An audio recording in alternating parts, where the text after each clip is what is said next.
कर्तव्य तो पृथ्वी अंकुरादि में भी होता है। सन्मार्ग एव सर्वत्र पूज्यते ना पतन क्वचित। बदलाव अच्छे हैं। आज 1 अप्रैल है। इसे दो तरह से देखा जा सकता है। मस्खरी करने वालों के लिए यह अप्रैल फुल का दिन हो सकता है, तो आर्थिक तौर पर जागरूक लोगों के लिए नए वित्त वर्ष का पहला दिन। अप्रैल फुल मनाने वाले दूसरों को मूर्ख बनाने के लिए भांति भांति के तरीके ढूंढते हैं, तो कंपनियों से लेकर कर्मचारी तक इस दिन से आर्थिक योजना बनाना शुरू करते हैं ताकि उन्हें कमाई अधिक हो और टैक्स का भुगतान कम से कम करना पड़े। 1 फरवरी को पेश किए गए देश के आम बजट के प्रावधान भी इसी 1 अप्रैल से लागू होते हैं। इस बार बजट में विशेषकर करदाताओं के लिए कई तरह के बदलावों का प्रावधान किया गया है, जो आज मंगलवार से लागू हो जाएंगे।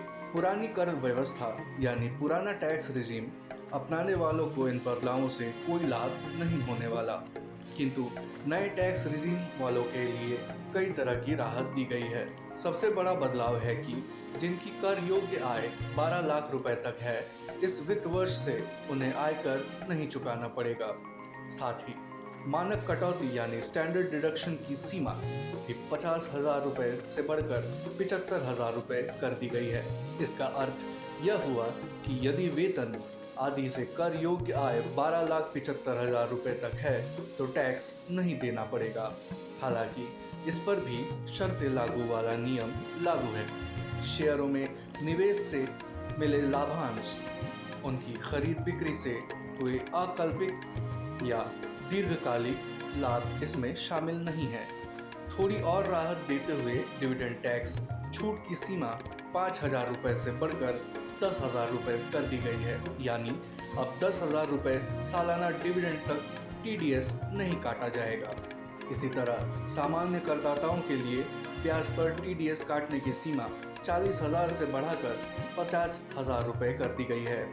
भारत से बहुत से युवा पढ़ने के लिए विदेशों में जाते हैं।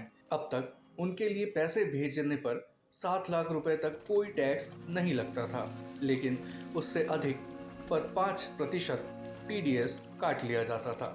अब फीस व अन्य खर्च के लिए विदेश में पैसे भेजने की कर मुक्त सीमा को 10 लाख रुपए कर दिया गया है।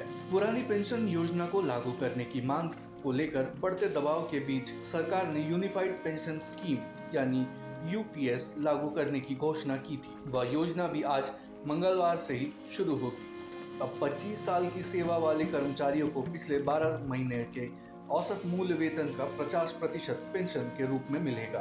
ऑनलाइन गेमिंग के नाम पर चलने वाले सट्टे पर भी सरकार की कृपा दृष्टि हुई है।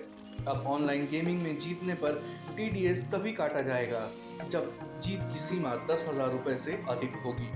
ये सारे बदलाव वे हैं जिनकी घोषणा बजट में की गई थी। हालांकि आजकल सरकार साल भर इस तरह के बदलाव करती रहती है, इसीलिए बजट औपचारिकता मात्र प्रतीत होने लगा है। जनता पर सर्वाधिक प्रभाव जीएसटी का पड़ता है। उसके बाद दूसरे नंबर पर इनकम टैक्स आता है। जीएसटी को लेकर बजट में कोई घोषणा की नहीं जाती, बल्कि जीएसटी काउंसिल में शामिल मंत्रियों की सहमति के आधार पर साल में कभी भी जीएसटी दरों को कम या ज्यादा कर दिया जाता है। इसका सबसे बड़ा उदाहरण है स्वास्थ्य बीमा पर वसूला जाने वाला जीएसटी। आदमी अपनी परिवार की आर्थिक सुरक्षा के लिए बीमा लेता है, उसमें प्रीमियम चुकाता है, लेकिन सरकार उस पर भी टैक्स वसूलती है। इसे कम करने की मांग पिछले 1 साल से कई बार उठी। जीएसटी काउंसिल इसे टालती रही। फिर उम्मीद जगाई गई कि बजट में इस पर भी राहत दी जाएगी, लेकिन बजट में भी ऐसी कोई घोषणा नहीं की गई। पेट्रोल डीजल आदि को भी जीएसटी के दायरे में लाने की केवल चर्चा होती है, निर्णय नहीं। हालांकि इस सरकार पर टैक्स टेररिज्म के आरोप लगते रहे हैं, लेकिन बजट में किए गए ये छोटे छोटे बदलाव थोड़ी राहत तो लेकर आए ही हैं। जीएसटी में भी इस तरह के छोटे छोटे ही सही सकारात्मक बदलाव किए जाएं तो व्यापारी वर्ग को कुछ राहत मिले।